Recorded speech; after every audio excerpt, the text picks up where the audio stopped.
নমস্কার, আমি ডক্টর সত্যশ্রী ঘোষ। আজকে আমি আপনাদের সাথে যে বিষয়টা নিয়ে আলোচনা করব, আমাদের প্রত্যেকটি মেয়েকে মনে হয় ইদানিং এই সমস্যার সম্মুখীন হতেই হচ্ছে। অনেকের মধ্যেই কিন্তু এই সমস্যাটা দেখা যাচ্ছে। আমরা চেম্বারে বসেও দেখতে পারি সবসময় যে আমাদের কাছে প্রচুর এই ধরনের পেশেন্ট আসছে, তারা ঠিকঠাক ম্যানেজমেন্টের মাধ্যমে ঠিকও হয়ে উঠছে।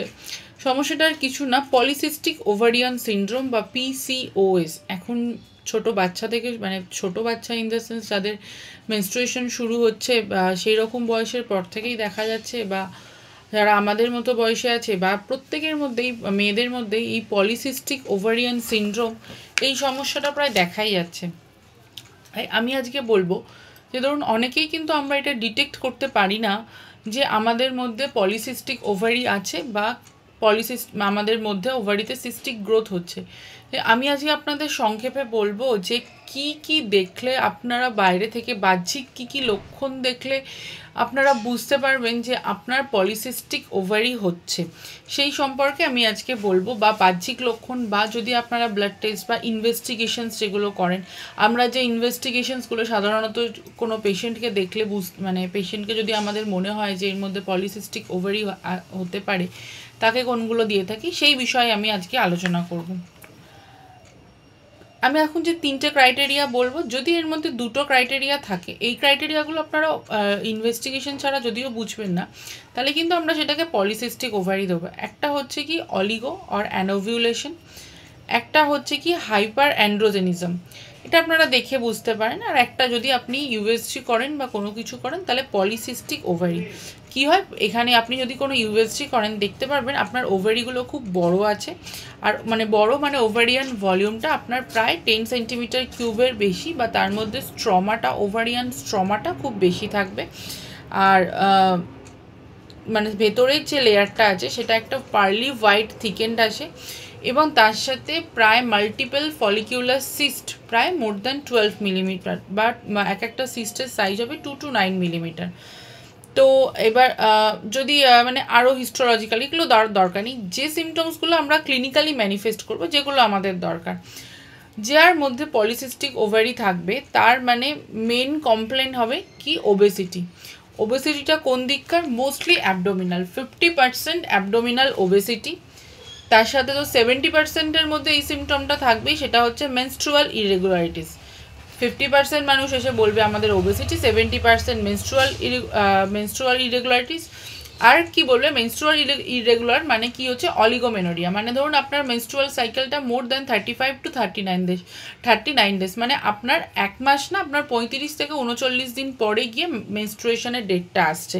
বা তার সাথে অনেকে এসে বলবে যেমন হিরোইস্টিজম বা অ্যাকনি, মানে মুখে প্রচুর পরিমাণে ব্রণ, বা এক্সেসিভ হেয়ার গ্রোথ, শরীরের কোনো জায়গায় এক্সেসিভ হেয়ার গ্রোথ, এই ধরনের সিমটমসগুলো বলবে।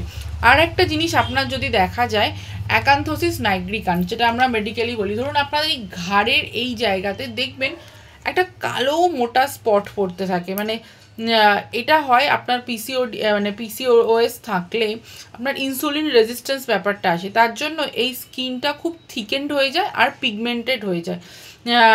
সাধারণত এই থিকনেংটা শুধু নেপ অফ নেক আমি এখানে বলছি সেটা না, আপনার ইনার থাই বা গ্রয়েন বা অ্যাক্সিলাম এই জায়গাগুলোতেও দেখবেন আপনার যে সমস্ত মেয়েদেরকে আপনারা নিজেরা লক্ষ্য করবেন যে এই জায়গাকার চামড়াগুলো খুব পুরু হয়ে গেছে ইনসুলিন রেজিস্ট্যান্স হওয়ার জন্য, আর প্রচণ্ড কালো একটা স্পট পড়ছে। আর যদি এবার মানে ইনভেস্টিগেশন, আপনাকে তো বললাম যে সোনোগ্রাফি যদি আপনারা করেন, বা ব্লাড টেস্ট সোনোগ্রাফি করলে আপনারা ট্রান্সভেজাইনাল সোনোগ্রাফি বা ইউএসজি যেটাই করুন, কি ওভারি এনলার্জ, যেগুলো আমি আগে বললাম সেগুলো দেখতে পারবেন। আর যদি আপনি দেখেন মানে ব্লাড টেস্টে যেটা দেখতে পারবেন সেটা হচ্ছে আপনার লিউটিনাইজিং হরমোন বেশি থাকে, ইস্ট্রাডিওল লেভেল বেশি থাকে, ঠিক আছে, এগুলো তো নয় আপনাদের মানে চিকিৎসকের কাছে গেলে আপনি যদি এই সিমটমসগুলো আপনাদের মধ্যে আসে, বা যারা বিবাহিত তাদের মধ্যে যদি এই অ্যানোভুলেশনটা বুঝবেন কি করে, তাদের যদি কোনো ইনফার্টিলিটি সমস্যা আসছে বা সন্তান আসতে বাধা দিচ্ছে, তাহলে বুঝতে পারবেন আপনার হয়তো এই সমস্যাগুলোর সাথে পিসিওএস হতে পারে। তারা কিন্তু এই ধরনের সমস্যা থাকলে পিসিওএস কথা একবার ভাবতে পারেন। এবার যদি মানে ট্রিটমেন্টের কথা আসি, পিসিওএস এর ট্রিটমেন্ট কিন্তু মানে সেটা আপনি ওষুধ তো আছে, ওষুধ সমস্ত কিছু আছে। আপনি যদি মানে আমাদের কি বলুন তো, হাইপোথ্যালামো পিটুইটারি ওভারিয়ানটা একটা অক্ষরের মধ্যে থাকে। আপনি যদি স্ট্রেস, একটু মেন্টাল স্ট্রেস বা ফিজিক্যাল স্ট্রেস কমাতে পারেন, একটু এক্সারসাইজ করতে পারেন, বা তার সাথে আপনি ওষুধ খান, সেটা হোমিওপ্যাথি অ্যালোপ্যাথি আমি কোনো বিষয়ে বলছি না, এই জিনিসগুলো করতে পারেন, তাহলে কিন্তু আপনি পিসিওএস থেকে সহজেই মুক্তি পেতে পারেন। আমার কাছে যে পেশেন্টরা আসে, যারাই পিসিওএস এর সমস্যা নিয়ে আসে, আমি তাদেরকে এক কথায় বলি কি আপনারা আগে খুব স্ট্রেস ফ্রি লাইফ লিড করুন, একটু দরকারে যোগা করুন, এক্সারসাইজ করুন, ডায়েটটাকে মেনটেন করুন, আর তার সাথে ওষুধ খান, তাহলে দেখবেন পিসিওএস খুব সহজেই মুক্তি পাওয়া যায়। পিসিওএস কোনো সমস্যাই নাই। পিসিওএস এর যদি সবথেকে মানে বড় ট্রিটমেন্ট হচ্ছে ওয়েট রিডাকশন। যদি ওবেস পেশেন্টরা থাকে তাদের ফার্স্ট লাইন ট্রিটমেন্ট হচ্ছে আমাদের যে বডি মাস ইন্ডেক্সটা আছে, বিএমআইটা যদি মানে 25 মতো কমিয়ে দেওয়া যায়, তাহলে কিন্তু আমাদের এই যে মেনস্ট্রুয়াল ইরেগুলারিটিস বা ইনফার্টিলিটি বা যেটা আমি বলছিলাম যে ইম্পেয়ার্ড গ্লুকোজ ইনটলারেন্স বা ইনসুলিন রেজিস্ট্যান্স ব্যাপারটা আসে, বা আপনার ধরুন যেগুলো মানে হাইপার অ্যান্ড্রোজেনিমিয়া, যেগুলো মানে হিরোইস্টিজম বা এই ধরনের সমস্যাগুলো আছে, সেগুলো থেকেও কিন্তু আপনি কি মুক্তি। ওয়েট রিডাকশন আপনার 2 থেকে 5% মানে মেটাবলিক সিনড্রোমটাকে ইমপ্রুভ করে দেয়, তাহলেই কিন্তু আপনার মানে পিসিওএস থেকে অনেকটা মুক্তি পেতে সুবিধা হয়।